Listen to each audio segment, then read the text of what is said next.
there's lots of ways that technology can solve problems, but you'll find again and again and again, AI is just the latest hammer looking for a nail. And we don't need to find a lot of nails. We can find gems in amongst the problem statements and deliver real value. And it doesn't have to be through AI. That's for sure. Welcome to Mastering the Numbers. I'm your host, Joe Mallo. Excited to have Shane Booker with us today. He is Industrial Transformation Advisor and Director with Roku Partners. Shane, thanks for taking some time to spend it with me. Pleasure, Joe. Lovely to be on the podcast. I've listened in to quite a few, and it's exciting to be on your next one. Great. Well, I really do appreciate it. So for the audience out there, tell them a little bit about Roku Partners and your business.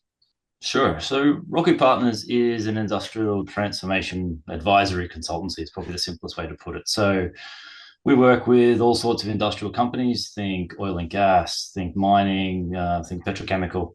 And we work with their operational teams. So the people that work in the control rooms in this space, and we help them improve their efficiencies. So whether that's redesigning a control room or that's looking at a big transformation project like a move to remote operations, something like that. That's where we can come in as an advisory group. We've got resources all around the world, so we do projects all over. And we come in with that sort of long-standing expert that comes in for these projects that a lot of our clients only do once every 10 or 15 years. And they're the sort of projects that we handle day in, day out. So that's where our advisory comes in. Maybe a quick disclaimer for especially the American viewers. We're not Roku, as in the TV Fire Stick type of devices. We are a very different company from that. We happen to share the similar naming system, I guess in some ways due to my history living in Japan, but that's the only link. Okay. Okay, good. How long has Roku Partners been around, and where is it located? So we're mixed. Is probably the simplest way to put it. Technically headquartered out of Melbourne, but we have people in the UK. We have people in Canada. So we've got quite a few people spread out around the world, and so we've got a team of 6 at the moment. So small, but building faster than we probably expected. So we've only been up and running now for about 6 to 8 months. So not so long at all. Yeah. And what was your background prior to starting Roku Partners? So my background was with Honeywell for near on 25 years, very long time, very huge giant conglomerate. I always worked in the industrial automation space with Honeywell. Did a lot of work in the control room sort of space and the remote operations space, particularly at the start of COVID. That was an area that we got heavily involved in. And I guess that sort of introduced me to this world of control rooms and industrial transformations, and sort of sparked, I guess, the idea to maybe take that niche for a run and go further with it than what we were doing previously. So that's the, I guess, incentive or the spark to take the entrepreneurial jump and move out into the scary world of doing it all on your own, which is exciting and scary at the same time. So it's interesting. It's interesting. Yeah, well, I mean, after 25 plus years working for one organization, it has to be a little bit unnerving to leave and Yes, for sure. focus on a niche. Yeah, for sure. You feel, I guess, a little bit institutionalized is probably a very accurate way to put it in some ways. Yeah, that said, I moved around the organization a lot. I worked in lots of different areas, was in, engineering and so the research areas, was sales and marketing and BD. And so I got to see a lot of things and, worked not on entrepreneurial stuff, but sort of intrapreneurial teams within Honeywell. So since it was somewhat inevitable I'd go and do something entrepreneurial. Just it does take a long time to get the courage up to make that jump, Yeah, because it's not simple and straightforward. Yeah. yeah, I think pretty much everybody that I talked to, including myself, it wasn't an easy decision, but it was the right decision.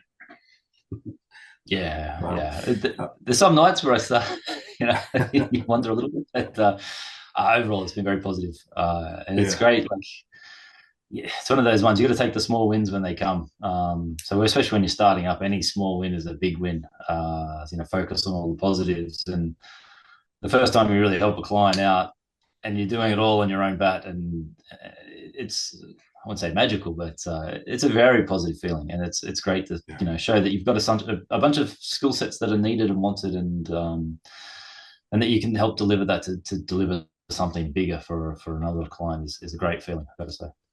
Yeah, absolutely. So you said that Roku's been around for what, 6 to 8 months? Did I Yep. get that right? Right. So I like this perspective because this is, you're very new in that entrepreneurial journey. What have been some of the biggest challenges that you've had so far that you've had to overcome, or Uh, struggles, either one? yeah. So the mental jump, I guess, is the simplest way from corporate to startup. So you've got huge support teams in a company like Honeywell. Some of those are the frustrations that make you want to leave. At the same time, it's the red tape that you've got to go through for everything.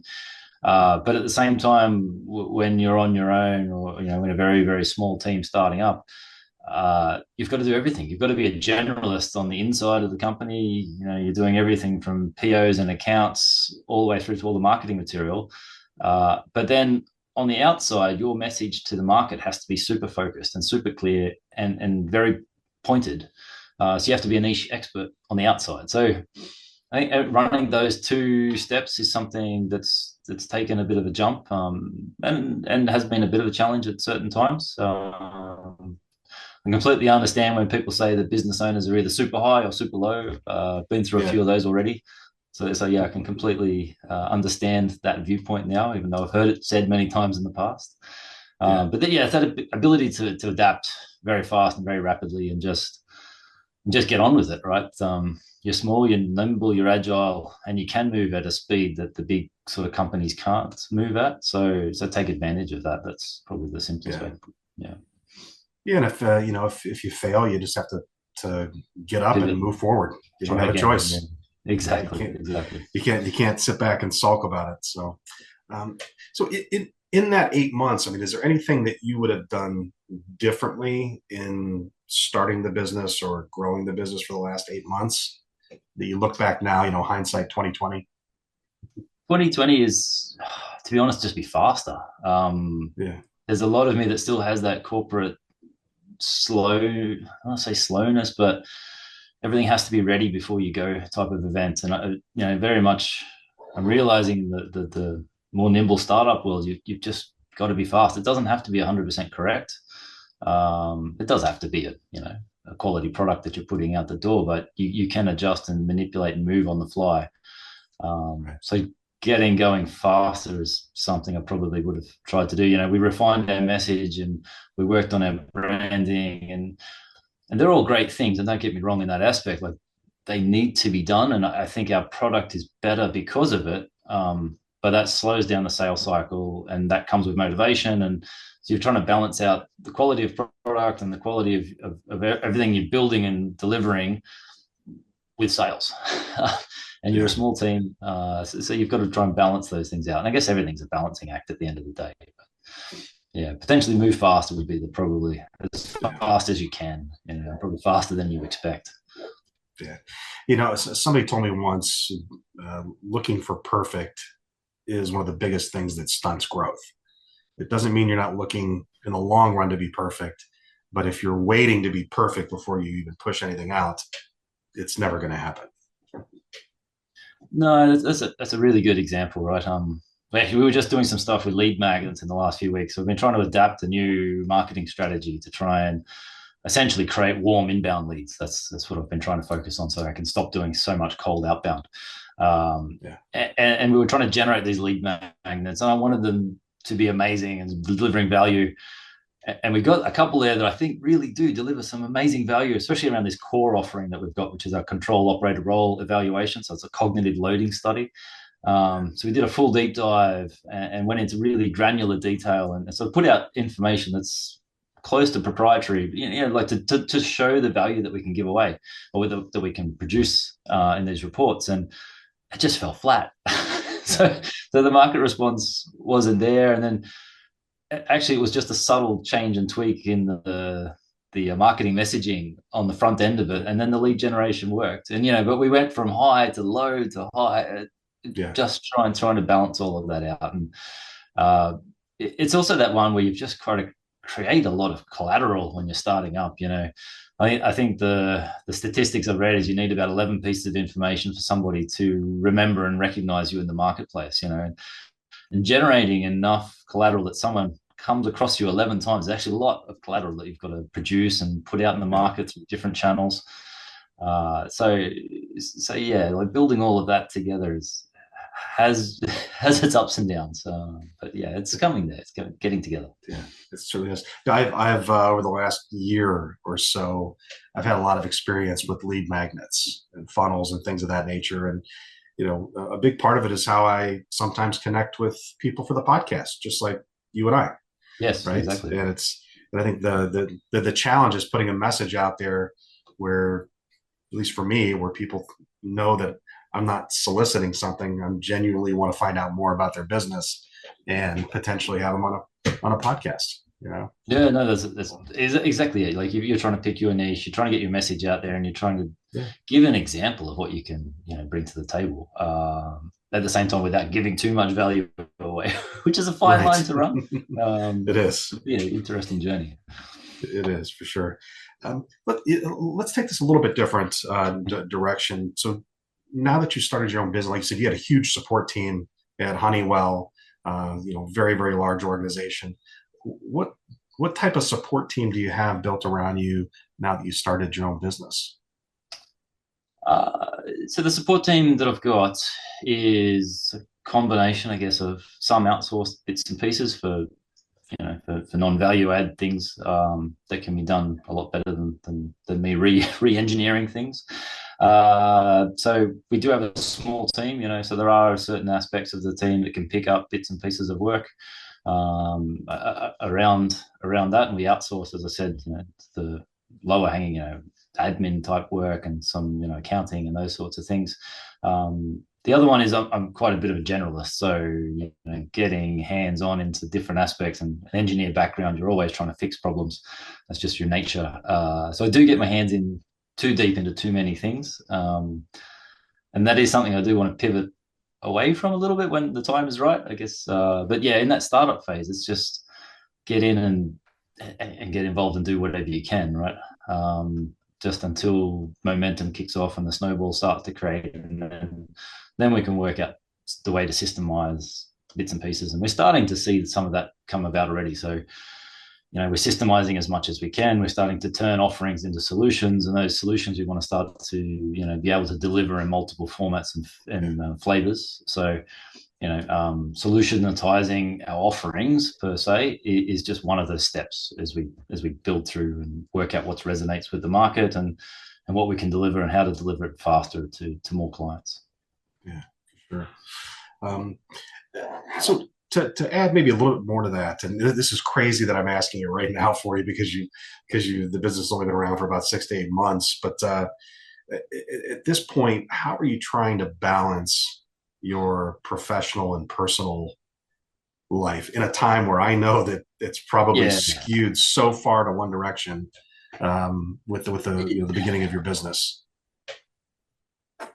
Yeah, I guess that's one that everybody struggles with, right? And to be honest, it was actually part of the reason the move to the entrepreneurial aspect was to remove the sort of 9 to 5 focus and to go in a much more flexible version, right? So I am happy to work after the kids have gone to bed, and for calls and other clients that are on other parts of the, in very different time zones. That actually helps sometimes.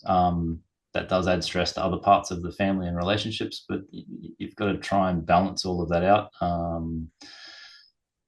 I guess boundaries is one area, and communication is obviously a big one. So communicating not just with my team and people from a work setting, but definitely with my family, so that they understand what we're trying to do and how we're trying to achieve that, and that these things take time.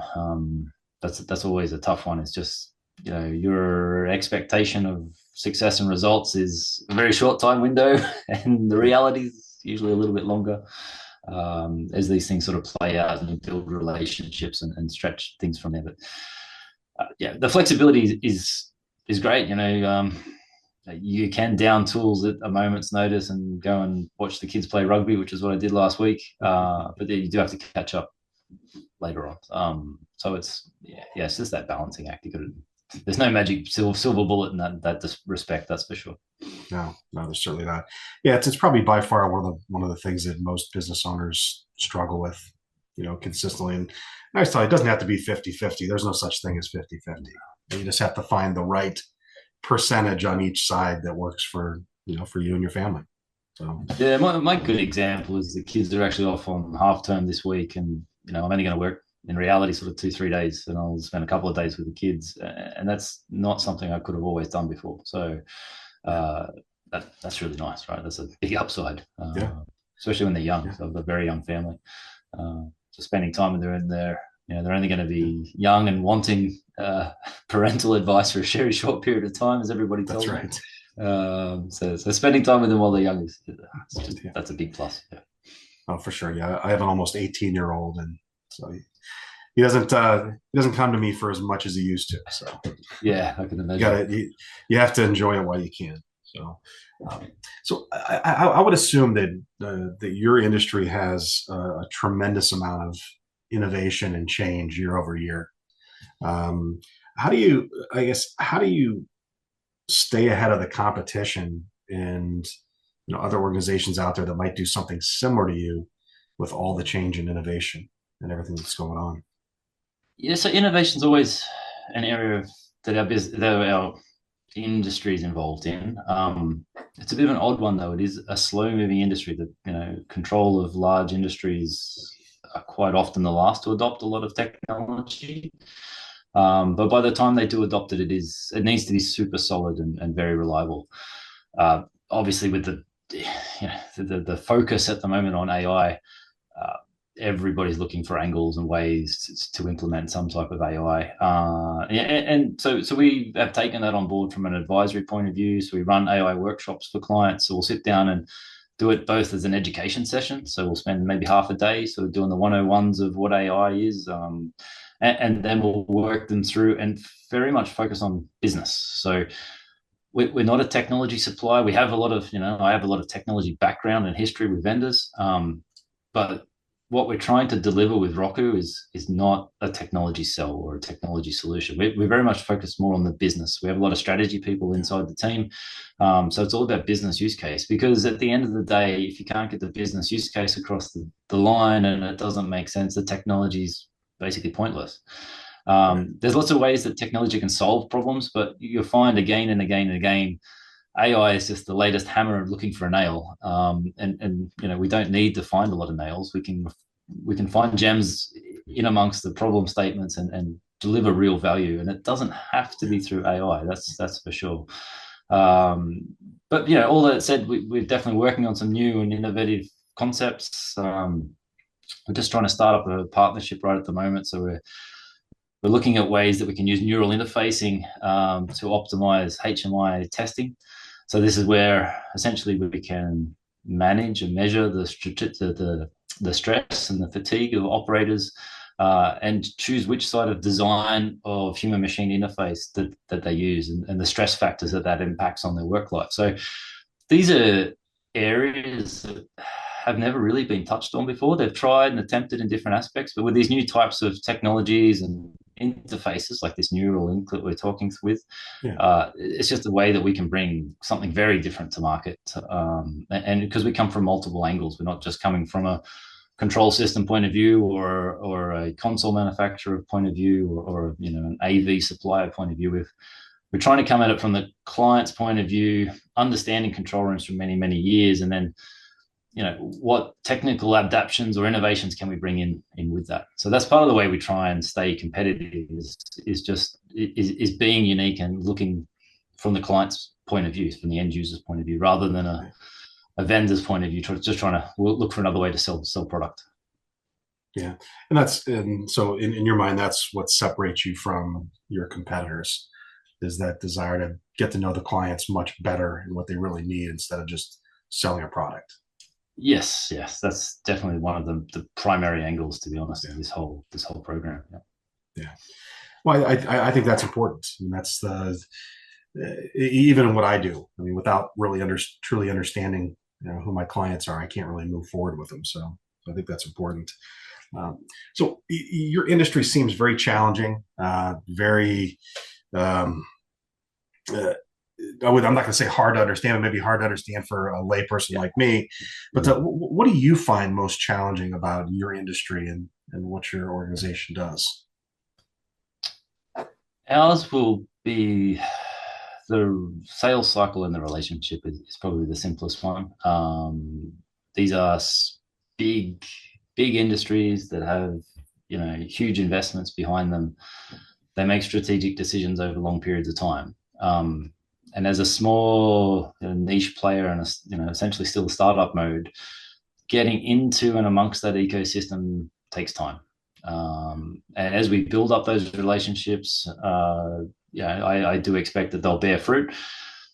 They do just, long story short, they take time, and it takes time to get involved, and it takes time to be trusted, and all of those sort of things. It does help that all my team have, I think I'm probably the one with the least amount of experience, and I got 25 years in the workforce. So, there are a lot of old hands in my team. But then, you're a new brand and a new name. So that branding and name recognition, so people understand that you're not TVs, you are something else, and what it is you do exactly and where your focus point is. That's really what we've been focusing on lately. Just trying to push that message out there and build up, network ecosystems. That's the hardest and challenging part, and that will still take, probably the next 12 months or so. Yeah, for sure. That being said, where do you see your business in the next 12 to 36 months? Uh, Very much on that relationship piece. So building up those first set of reliable and I love to say loyal clients. We have definitely found that, I guess like all sort of niche consultants, you find one or two clients and they bring in most of your work. So we're starting to see that, the first few clients that we have are coming back again and again, which is fantastic. So we just need to build up a bigger book of those, as we sort of move forward. We've brought three offerings to the table so far to date. So our core, so the control operator role evaluation, which is quite interesting, especially for a layperson, that's not in the industry. So we essentially assess the cognitive load of the operators, and then we can make a bunch of strategic business adaptionable change recommendations. So if you've got a change coming up, you want to, move where the control room is, you want to relocate it, something of that nature, we can help assess that situation and understand how much that change is going to impact the workforce and how it is or what you need to do to ensure that that change is not disruptive. So we sort of want to get these operators into what we call imbalance, so in the center. So they're not overloaded and they're not underloaded, they're in balance. So we've done a lot of work in building up that tool, and hopefully we'll continue to develop that and maybe bring it out in a couple of other formats is something that we're looking at right at the moment. Our control room design is another one, so we've brought that to market too. So we have options and capability in that space, and then our transformation framework. So if you're doing a really big transformation, we can help you with the business case. That's essentially what that tool does. And it essentially is going to create a due diligence business case report for you, including an ROI that you can then take for board approvals. That's sort of, we're outsourcing that component for teams that don't do it so often, and that's sort of the value and the business proposition. That maybe is a funny segue, because the design work and the creative components of that is something we're just about to spin off into a separate entity. We're still sort of working through that exactly, but it'll be the first expansion from the Roku focus just on the control room. So we're going to be launching it as creative.rokupartners.com. And it will be focused very much on business to business storytelling. So business cases, focused on creative artwork and content creation, but very much business to business sales decks and business use case and plans and those sorts of entities or items, right? So it's one expansion aspect. That's great already. Well, listen, I definitely look forward to seeing the organization grow and hearing great stories. So, last couple questions. What do you think's the best business advice anybody's ever given you over the years? There's two that come to mind, and the first one I've sort of just broken with my creative component that I just explained. The stay true to your niche, right? So focus in And we even noticed this at the start. We sort of branded originally as industrial transformation advisory. And then I realized within just a few weeks that was too broad. And when I first initially sort of decided that that was where we were going to head, I thought that was like laser focus, but we needed to really bring it in even further. So there's very much control rooms, remote operations is the focus area that we've, yeah, and it is. It's something that the team knows really, really well. We've got great experience deploying over many, many, many years. Uh, and the team can nail that stuff. There's no question about it. So that very much laser focus on your niche and what you can deliver. So you've got a very clear message to the market. It's not that I do CCTV control rooms. I probably could. I'm sure we could, but that's not our focus area. Our focus area is industrial remote operations control rooms, right? So staying true to that niche that's definitely a piece of advice that I think you've just got to keep narrowing almost until you've got a big book of business behind you and then start expanding. And then the other one that I really like is this quote from a book I've been reading just recently, actually, Designing Your Life by Bill Burnett and Dave Evans. I stumbled on this quote, and it's like, if it's not actionable, it's not a problem. Right. And that just resonated so much. And in some of the examples they sort of talk about, it's sort of like a gravity type of example. If your problem is that you're getting hit on the head with apples, there's nothing you can do to fight gravity. Just get a helmet. Yeah. If it's not an actionable problem, don't just live with it, adopt to it, change your mindset, whatever it is, because you can't solve it. And especially in that startup phase, there's a lot of things you fight against, and there's a lot of things that you think you should change or be able to, but then just they're problems that you can't action. So just let them be and move on to something you can solve. Anyway, that one really resonated with me when I read it the other day. So. I think those are both good bits of advice. So, final question: you're new in the entrepreneurial space. What advice would you give someone who's kind of sitting on the fence and they can't get themselves to take that leap to becoming a business owner? What kind of advice would you give them? I guess you got to trust in yourself. You've obviously got to do your homework and all those sorts of things. But be prepared for the emotional roller coaster. I think that's a piece of advice I'm sure I had heard before I made the jump, but didn't maybe realize just how much of a burden that can be. Celebrate your milestones. Hitting a certain target on impressions on LinkedIn, that can be a milestone. It's an actionable thing. It's small, and that message is at least getting out there into the void. And until you hear back, sometimes that feels like you've just hit an echo chamber with nobody in it. But all the small victories, you've got to take them, and the momentum will build, and it takes time. It's a simple thing, but the more content we create, hands off to you, Joe, for the podcast. These are the types of things that help people like me. Long story short, so thank you before we even finish from my side. These are the sorts of things that help aspiring and entrepreneurs as well. I appreciate that, and that's really why I was trying to do it. I struggled it took me years to finally make that leap to starting my own organization. I couldn't be happier, and I took that leap for some of the same reasons you did. A lot of it had to do with family, and being around. So, listen, I'm super excited to see your company grow. Let's absolutely stay in touch. Sure. Appreciate you taking part in the interview. If anybody out there wants to get in touch with you or your organization, what's the best way for them to do that? So you can either hit our website, which is rokupartners.com, or you can find me on LinkedIn. Very active on LinkedIn. That's probably one of the sort of main outreach programs that we're utilizing. So LinkedIn is a great spot to find me. I'm sure we'll have links in the show notes, as they say, or something absolutely. Like that. We absolutely will. So listen, Shane, once again, I really appreciate you taking part. Have a great rest of your week. Everybody out there watching the podcast, thank you for listening to Mastering the Numbers, and we'll catch you on the next episode. Take care. Fantastic, Joe. Thanks a lot. Shane. See you. You've just tuned into another episode of Mastering the Numbers. We hope you found valuable insight to boost your financial success. Be sure to subscribe on your favorite platform and leave us a review. Keep pushing forward, and thanks for listening.